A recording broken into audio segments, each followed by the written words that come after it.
Cale Makar, a defenseman for the Avalanche, has the hockey world in awe of his skating. The balance, edges, and hips are just perfect. I mean, how can someone be so good at their game? Yet, how is he accomplishing it? Cale Makar, a defenseman for the Avalanche, is frequently compared to legendary players. Whether it's his coach saying he skates like Paul Coffey or a teammate yelling that he reminds them of Bobby Orr after a highlight reel goal. The comparison gains some weight, though, when the greatest hockey player in history is the one making it. The Athletic decided to contact Coffey directly to find out what he thinks about having his name associated with a 23-year-old after Wayne Gretzky said before a nationally televised game a few weeks ago that Makar reminds him of Coffey, who is Gretzky's former teammate, a Hall of Famer, a 4-time Cup winner, a 3-time Norris Trophy winner, and the second highest scoring defenseman in NHL history. Too early? Quite the opposite. It's an honor, says Coffey. Coffey regularly observes Makar and sees a player who could have dominated in any era. Coffey, who is regarded as one of the greatest players of all time, says of the man, "He walks the blue line as well as anyone I've ever seen." It's difficult not to have noticed, as have other defensive greats like Chris Pronger, Ray Burke, and Nicklas Lindstrom. Makar has improved in his third NHL season after winning the Calder Trophy in the year 2019 and 20 and placing second in the Norris voting the previous year. He has 18 goals and 44 points in 40 games and has a chance to become the second defenseman this century to reach the 30-goal plateau, joining Mike Green. As you examine Makar's actions more closely, you begin to realize that he may be more than just an all-star defenseman and a Norris contender. He might be from a different generation. His skating prowess, on display at the NHL All-Star Game and fastest skater competition, is where it all begins. Makar was the only defenseman to compete in the fastest skater competition, despite not taking first place.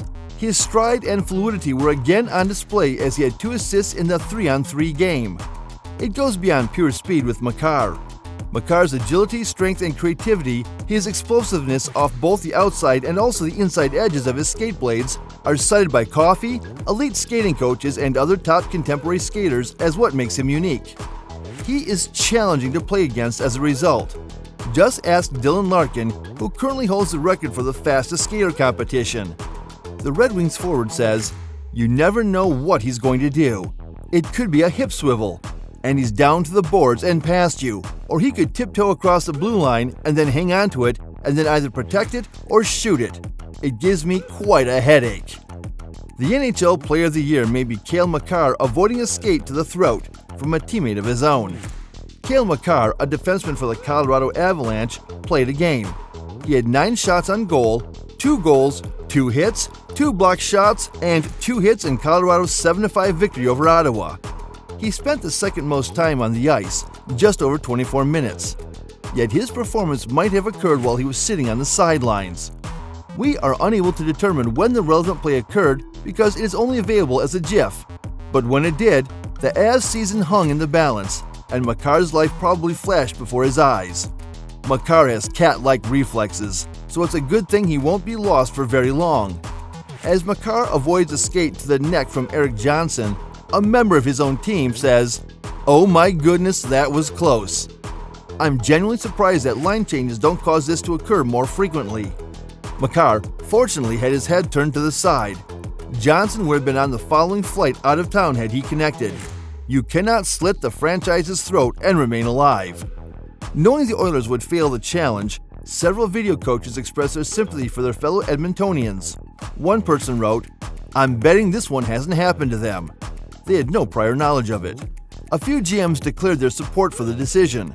The majority of those in disagreement were either current or former players. The Blake Coleman goal from Game 5 of the Battle of Alberta, however, was disputed much less frequently overall. One linesman claimed that if he could change one thing about the first column I wrote, it would have been to refer to the play as a mini-delayed offside. Let's review what we talked about. Start by focusing on the linesman at the top of the picture. He doesn't have his hand raised. It's not an offside that was delayed. The screen grabs under Rule 83.3 do not apply to Makar. When Makar first touches the puck, it is not in the Edmonton zone. Rather, it is in the neutral zone. He is not attempting to chase after a puck while offside. He is onside. If the defensive players who carried the puck into the zone later cross the blue line and tag it, play continues. The player in this scenario was Valery Nichushkin. Earlier in the Rule 83.3, the rule references when attacking player has preceded the puck across the attacking blue line. These are the players who are not permitted to touch the puck, engage a defender, or attempt to gain possession. You'll see a highlight like the ones against Chicago in early January that became popular every night. Makar skated behind the net and up to the glass toward the blue line as overtime continued with the score tied 3-3. He came to a sudden stop and spun toward the goal while being defended by Chicago forward Kirby Dach. Dach bit Makar firmly, giving him more than he required. As he advanced toward the goal, he switched the puck along his forehand to his backhand, then lifted it towards the top shelf past Marc-Andre Fleury to secure the victory. Derek Popke, a skating instructor in Vancouver who works with many NHL players, including Bowen Byram and Sam Reinhart, explains that the crossover and the explosiveness was taken out from both his inside and outside edge. He produced power to push his inside edge, then followed that push with his outside edge to cross under, and finally exploded under the turn. It was perhaps his greatest moment to date and may have been a contender for the goal of the year, but it was also another illustration of the kind of plays he frequently executes. Barry Karn, a Minnesota-based skating coach who has worked for numerous NHL teams, says that Makar is sort of a model as a skater. With regard to all the things you would grade on an A+ level, there's nothing you wouldn't grade at the A level. On his skates, he balances flawlessly. Karn frequently uses analogies to describe Makar's skating and keeps the Chicago highlight on his phone to show skaters. The defenseman glides across the ice thanks to his exceptional balance and form. According to Karn, this gives him the appearance of running on a moving walkway in an airport rather than the harder carpet. It also helps that Makar can maintain puck control. He resembles a basketball player who doesn't have to dribble. In Karn's eyes, he is able to move almost unhindered by the puck while maintaining his head up and scanning the ice for playmaking opportunities.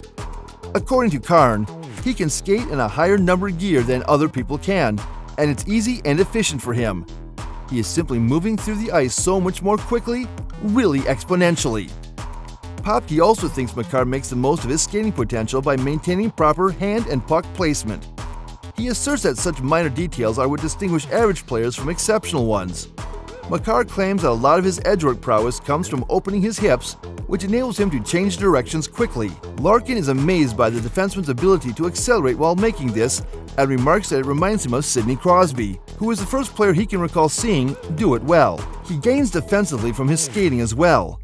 Larkin claims that Makar has improved his footwork when defending, and Popke points out that defensemen must be able to match the hip mobility and edgework of elite skaters like Brad Marchand. Has the marker set boundaries? How is he changing the rules? Let us know what you think in the comments section. I would love to take a moment to thank you for loving and supporting our channel. We are growing because of you. If you are new, hit the bell icon. If you liked our video, share and hit the like button.